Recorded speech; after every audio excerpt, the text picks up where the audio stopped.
আজকে নতুন বাংলাদেশ দেখার জন্য গেছিলাম একটু ঢাকার দিকে। তো যাদের প্রেস ক্লাবের সামনে প্রচণ্ড জ্যাম, চিন্তা গেলাম স্বাধীন দেশের কিসের জ্যাম। একটু একটু করে সামনে আগাইয়ে দেখতেছি শুধু সমাবেশ আর সমাবেশ প্রেস ক্লাবের সামনে।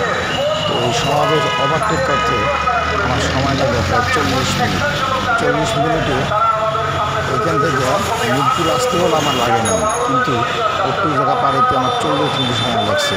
তো স্বাধীন দেশে যদি এরকম মনে শুরু হয়ে যায় আবারও, তাহলে এই দেশ স্বাধীন করে এত কষ্ট করে দেশ স্বাধীন করলে তার ফলটা কী ছিল? এত আন্দোলন, এত সমাবেশ, এত মিছিল, এত মিটিং। তো দেশ স্বাধীনের পরে তো এত বিস্তার ভালো লাগে না, শান্তি মতো রাস্তায় চলতেও পারে না। জায়গায় জায়গায় মিছিল, জায়গায় জায়গায় সমাবেশ, এর আন্দোলন ওর আন্দোলন। তো বাংলাদেশ স্বাধীন করে তার ফলাফল কী হইল বলেন তো?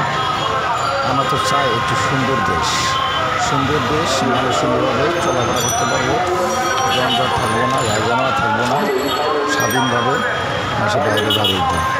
তো তাই যদি না হয় তাহলে এত কষ্ট করে দেশ স্বাধীন করে লাভ কী হলো একটু বলবেন?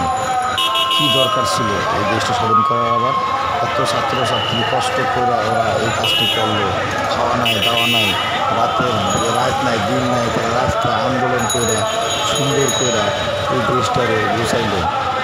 তো এই দেশটারে গোছানোর মানে তো এটা না আজকে এই দল নামে পরশু ওই দল নামে, তরশু অমুক নামে তমুক নামে, রাস্তাঘাটে যানজট, চলাফেরা কোনো শান্তি নাই।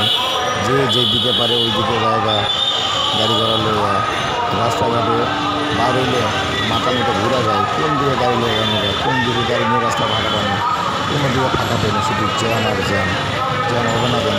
আন্দোলন, রিক্সাওয়ালা আন্দোলন করে, ভ্যানওয়ালা আন্দোলন করে, সবাই এখন বর্তমান আন্দোলন করে। এরা যে কী শুরু করলো দেশটা রে বুঝি না।